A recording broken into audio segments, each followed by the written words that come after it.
Lagi po na pag-uusapan, work from home, telecommuting, lahat po yan kasama sa pwedeng mapag-usapan.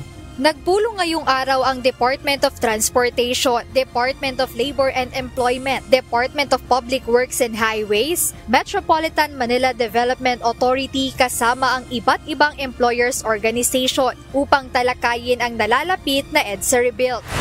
Isa sa layo ng nasabing pagpupulong ay ang pagsasaayos ng working schedule ng mga manggagawa na posibleng maapektuhan ng nasabing proyekto. Ayon kay DOLE Secretary Bienvenido Laguesma, kasama sa nakikita nilang paraan ay ang pagkakaroon ng alternative working setup. Ngunit hindi nila ito maaaring ipatupad agad hanggat walang konsultasyon sa mga employer at mga manggagawa. Gusto po namin makakuha ng mas accurate na senaryo, kagaya po ninyo. Kami naman po sa DOLE para matulungan po namin ang mga manggagawa sa kolaborasyon po ng ating mga employers organization na naririto ngayon.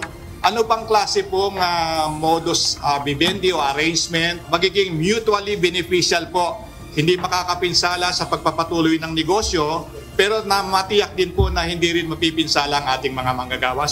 Kaugnay nito, sinabi ni Sergio Ortiz Luis Jr., ang Pangulo ng Employers Confederation of the Philippines o ECOP, na kailangang magkaroon ng maayos na regulasyon tungkol sa alternatibong paraan ng pagpasok sa trabaho, lalo pa at hindi pare-pareho ang working arrangement ng mga manggagawa sa bansa.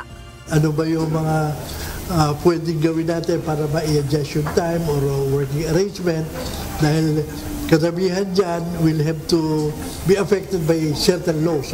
Like for instance, if you want to work longer, if you want to have yung work from home, mayroong mga arrangement na kailangan, mayroong blessing. At sana, mabigyan ng incentive yung mga employers para i-adapt yung mga gagawing changes. Sa kasalukuyan, walang pagbabago sa anumang polisiya o plano na may kaugnayan sa rebuilding ng EDSA, gaya na lang ng pagpapatupad ng odd-even scheme sa darating na June 16. Jed Neresina, UNTV News and Rescue. Diyos ang aming sandigan, serbisyo publiko ang aming pinahahalagahan.